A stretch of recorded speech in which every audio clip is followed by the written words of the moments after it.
এই দুইটা খেজুর গাছ তুমি মালিক বানায় দিতে পারবো।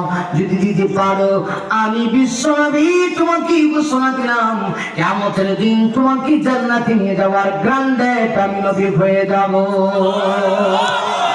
আল্লাহু আকবার।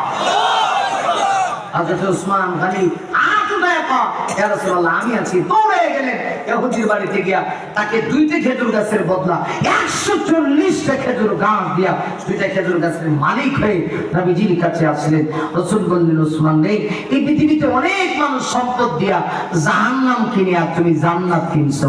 সুবহানাল্লাহি ওয়া বিহামদি। সম্মানিত ভাইরা, এই ঘটনা বলার উদ্দেশ্য হলো সাহাবীরা কেমন ভাবে নামাজের গুরুত্ব দিছে, দেহে কাপড় নাই নামাজ চাচ্ছে না। আর আমাদের দেশের যুবকদের কাপড়ের অভাব নাই কিন্তু একটা মা নাই। কথা বল না কেন? খালি যুবকদের দুই সালাম আছে আর নারাজা আব্বা জানেরা আছেন মুরব্বীরা, এরা মনে হয় আল্লাহর ওলি। সাত দোকানে বইয়া কেমনে যে গান শুনে, নামাজের টাইমে নামাজ যায়, আজান যায়, কোনো খবর নেই, অথচ জান্নাতের আশা করে। জাহান্নামীরা বলে 4 কারণে জাহান্নাম। প্রথম কারণ হলো দুনিয়াতে আমরা মুসল্লি ছিলাম না, গেল 1। 2 নম্বর কারণ হচ্ছে ওয়ালাম নাকুন নুতঈমুল মিসকিন।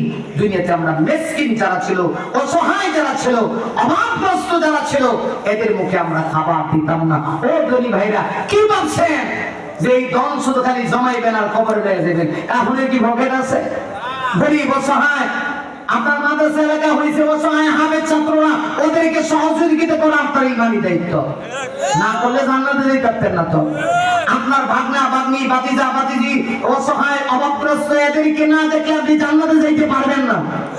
জাহান্নামীরা বলবে এটা 2 নম্বর কারণ, দুনিয়াতে মিসকিনদেরকে খাবার দিতাম না। 3 নম্বর হলো ওকুন্না নাখুদু মাআল খাতিবিন।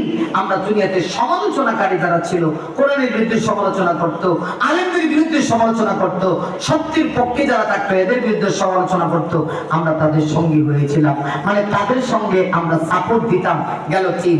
4 নম্বর হলো ওকুন্না নুকাদ্দিবু বিয়াউমিদ্দিন। খেয়াল করেন, নামাজ না পড়া, মিসকিনদেরকে খাবার না দেওয়া, সমালোচনাকারীদের সাথী হওয়া, এই 3টা কারণ যদি কোন মানুষ এই 3 কারণে জাহান্নামে যায়, তাহলে জান্নাতে যাওয়া অবশ্যই তার আশা আছে যদি ঈমান থাকে।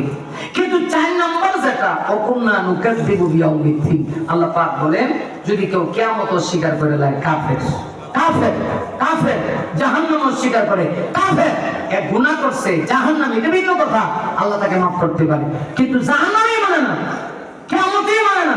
আসেন এরকম লোক, হ্যাঁ সামনে গিয়ে ওয়াজ করলে আরে মৌলবীরা কাম হয়ে যায়, মৌলবীরা কাম হয়ে যায়, মৌলবীরা কাম হয়ে যায়। আর এটা মৌলবীর বাপের কথা বেটা, আল্লাহর কোরআনের কথা।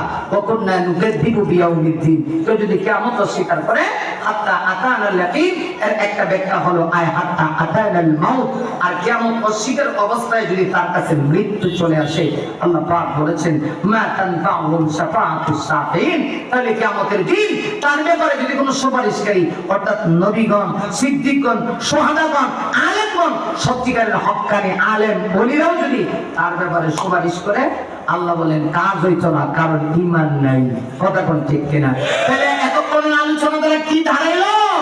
আমরা সবাই জাহান্নাম থেকে বাঁচতে চাই, অথচ এই জাহান্নামের যতগুলা গুণ এতক্ষণ আলোচনা পর্যালোচনা হইলো, এদিকে আমার আপনার ভিতরে আসেনি না? নাই তাহলে ওয়াজ করলে কি বল, এগুলো আগে বর্জন করা দরকার আছে। তো ওইগুলো বর্জন করে বিপরীত ওইগুলাকে আমল করতে হবে, তবেই আমরা হবে জান্নাতি।